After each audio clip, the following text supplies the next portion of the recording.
Mga kapuso, this morning ato makauban ang bokalista, lyricist o rhythm guitarist sa usa sa mga rising local band nga Swell.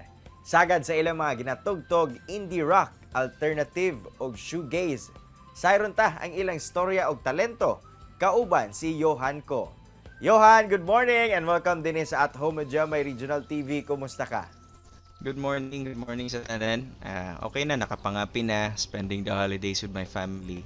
I hope okay ra pud mo tanan.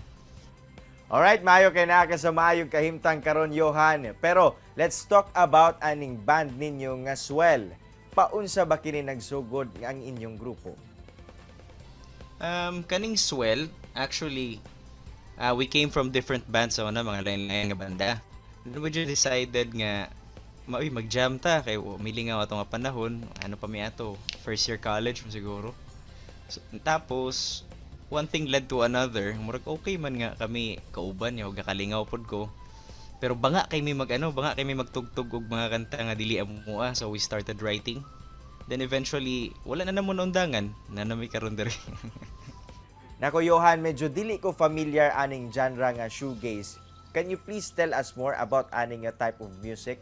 Pero kaning shoegaze gyud si Ralph gyud ang among gitarista, siya gyud ang connoisseur sa shoegaze, siya gyud ang hilig ana. Nya murag kami nagpiggyback ra pud siya ba.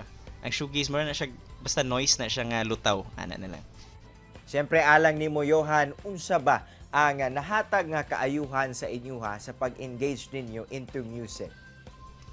Well, for me, para sa kuha, especially now, I'm in my mid-20s now, so work ragid siya, work-life balance. Ang music, nakahatag sa kuha og means of expression. I can express myself. O siyempre sa inyong mga own composition, unsa pud ba ang sagad nga mga mensahe nga dala sa inyong mga kanta?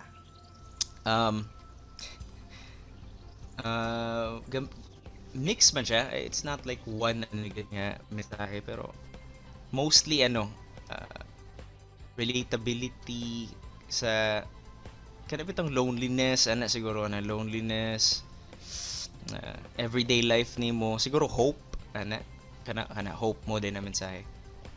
This time around mga kapuso, di pwedeng mahuman ang atong interview nga dili ta makadungog sa talento nimo Johan. Busa, andam na baka nga kantahan ang atong mga kapuso this morning? Yes. Alright, go ahead Johan.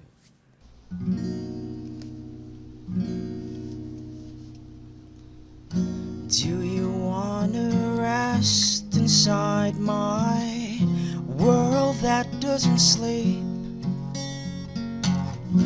Feeling kind of careless, like a gun pointed at my feet. I crashed upon the wall, sweat coming out my pores. Dream my dreams of you till we can't take no more. Nako, grabe gid kabugnaw ang tingog ni Johan mga kapuso. And siyempre, Johan, alang sa itong mga kapuso viewers, labi na sa mga gusto sa musulod sa kalibutan sa musika. Aduna ba kay mensahe o matambag ngadto kanila? Just keep on going. Most of the time, ang inyong journey niya, it's gonna be hard. Kay murag ka nang na mga panahon gyud nga makaingon ka nga mundang na ko kay kapoy or wa man gyapon koy paignan. Just keep on going, just be yourself, keep expressing. Make sure you're saying what you need to say. Tapos eventually mo follow ra na siya. It's gonna be, there's a rainbow on the other side. Keep on going. Alright, daghang salamat Johan sa oras nga imong gihatag sa At Home with Jamay Regional TV. Continue to make music and inspire people. Thank you. Good morning. Thank you for having me. Kini ang At Home with GMA Regional TV.